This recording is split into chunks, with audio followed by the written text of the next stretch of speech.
Hello everyone, welcome back to Control System lectures from Hiatuz. So these video lectures, they have been made on the basis of this book, and it will be beneficial for you if you follow these lectures along with this book. Okay, so you can find the link of this book in the description box. In this lecture we are going to start with polar plots. Okay, so what is meant by a polar plot and how do we construct them? Now the transfer function of a system in the frequency domain is nothing but the frequency response, right? So let that frequency response of a system be g of j omega. Okay, and this can be represented in the magnitude phase form as m angle phi. Okay, m is nothing but the magnitude, that is mod of g of j omega, and what is the phase phi? It is nothing but the angle, right? So this is the magnitude phase form. You can also represent in terms of real and imaginary parts. Okay, how do you do that? This will be m cos phi plus j m sin phi. This is the real part and this is the imaginary part. So this is the complex form of representation of the frequency response. Okay. Now if you consider a plane wherein the horizontal axis is the real part and the vertical axis is the imaginary part. Okay, so just like the S plane, we can also have a g of j omega plane, okay, where we can represent the real part on the horizontal axis and the imaginary part on the vertical axis. Okay, so let us say m cos phi is somewhere here, okay, and m sin phi is somewhere here. Okay, then what will be g of j omega? This will be at this point. Okay, so this is m cos phi, m sin phi. So this is how you can represent using the real and imaginary parts. Okay, you can also represent using the magnitude phase form. How do you do that? You will have a phasor of magnitude m and phase phi.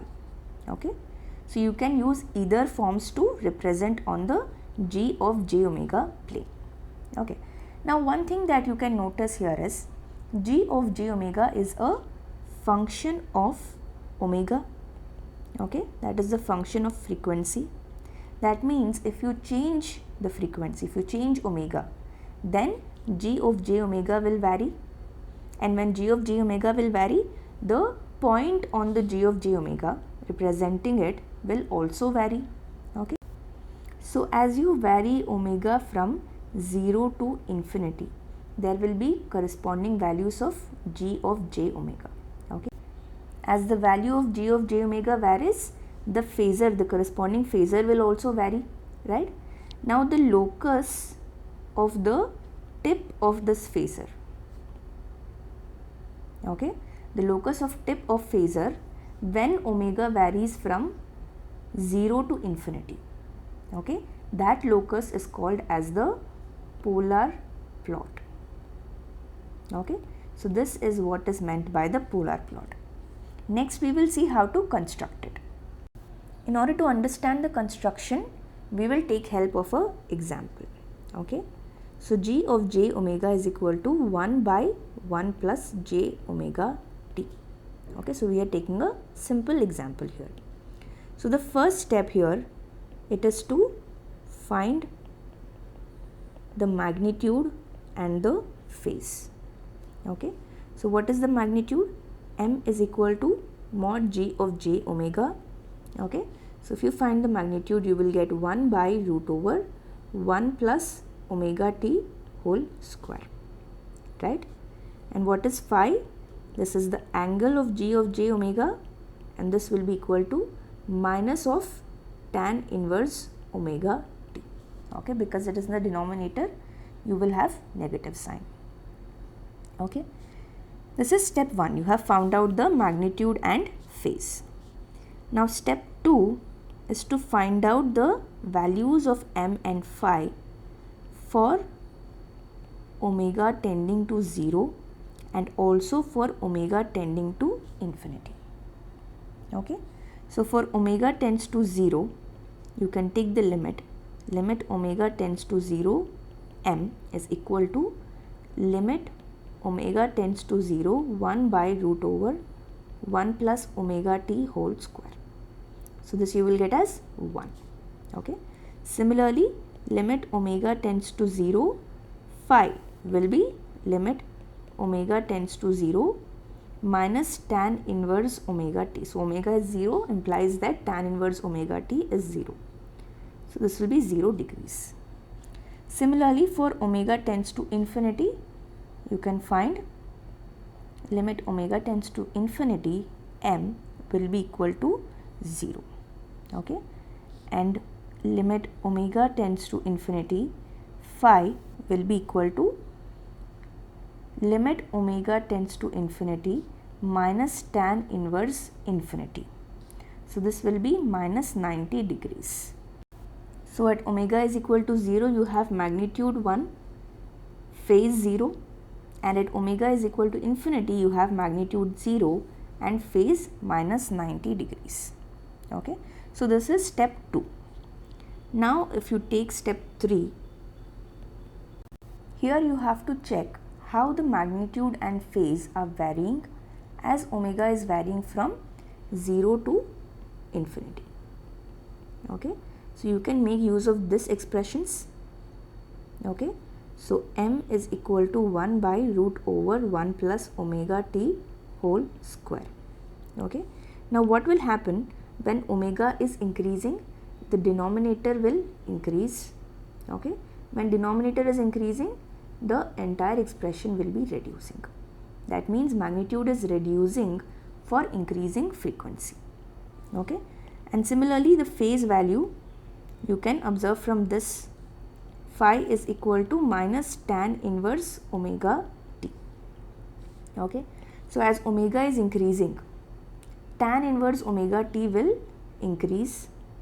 Okay, but here you have negative sign. This means that the magnitude of phase is increasing, but it is increasing negatively.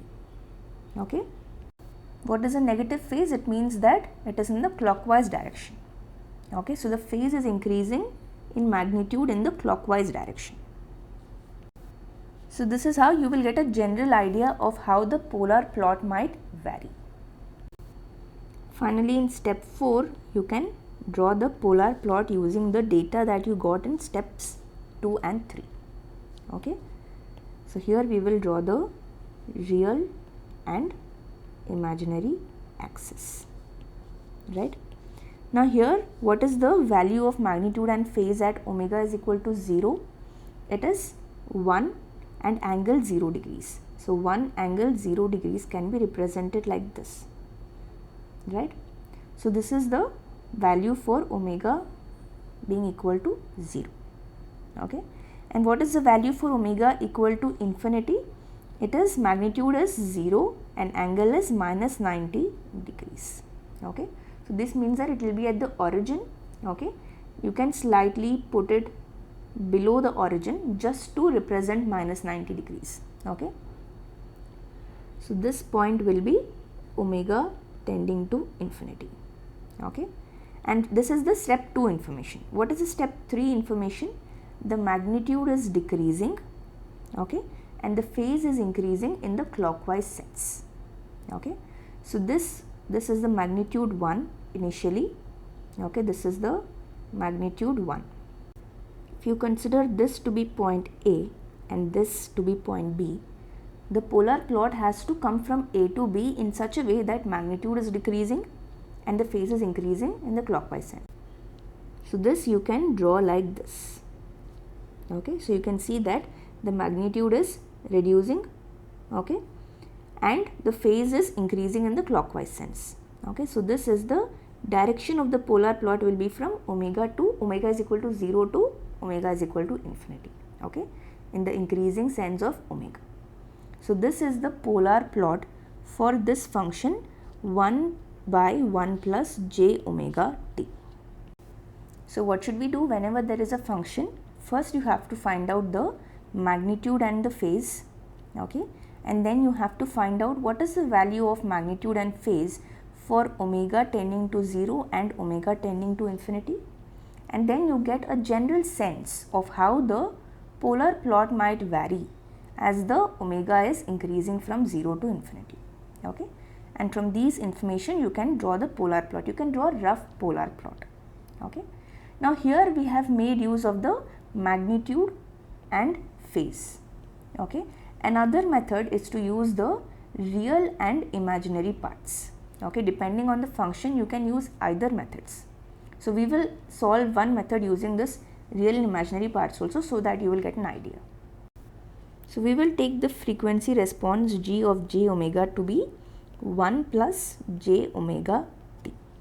Okay, so here you can see that this function can be easily separated into its real and imaginary parts. Okay, so what is the real part here? The real part is equal to 1 and the imaginary part is equal to omega t. Okay, so for these kind of functions where you can get the real and imaginary parts very easily, for those functions you can construct the polar plot also using the real and imaginary parts. Okay, so depending on the function you can use either methods. Okay, so here we will see this is the first step. Okay, we have found out the real and imaginary parts.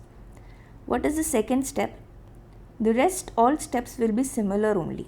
Okay, previously we have found magnitude and phase, and here we have found the real and imaginary parts. So what will be the second step? You have to find out the real and imaginary parts for omega tending to 0 and for omega tending to infinity. Okay, so for omega tending to 0, what will be the real part? This will be equal to 1 only, so it is independent of frequency. And what is the imaginary part? This will be equal to 0. Okay, and what will happen for omega tending to infinity? Here also the real part will be equal to 1 and the imaginary part will be equal to infinity. Okay, so this is quite straightforward. What is the next step? The next step is to find out how the real and imaginary parts vary as omega is varying from 0 to infinity. Okay, so we have seen that the real part is constant. Okay, it does not vary with respect to frequency, it is independent of frequency. But what will happen to the imaginary part? This is increasing linearly, right? Increasing linearly with respect to the frequency. Okay, so from here you can draw the polar plot. Okay, so this will be the real part, real axis, and this will be the imaginary axis. Okay, so what is the value of real and imaginary parts at 0 frequency? The real part is 1. Okay, 1 will be here and the imaginary part is 0. So this itself is the point. Okay, this is the point for omega 0 frequency. Omega is equal to 0. Okay, and for omega is equal to infinity, the real part is 1 only, but the imaginary part is infinite. Okay, so you can take somewhere far away. So this will be the point where omega is tending to infinity. Okay, this is the information from step 2. From step 3 we can see that the real part will remain constant. Okay, and the imaginary part is increasing linearly. So this will increase like this. Okay, this is nothing but the polar plot of 1 plus j omega t function. Okay, so this magnitude here is 1. Okay.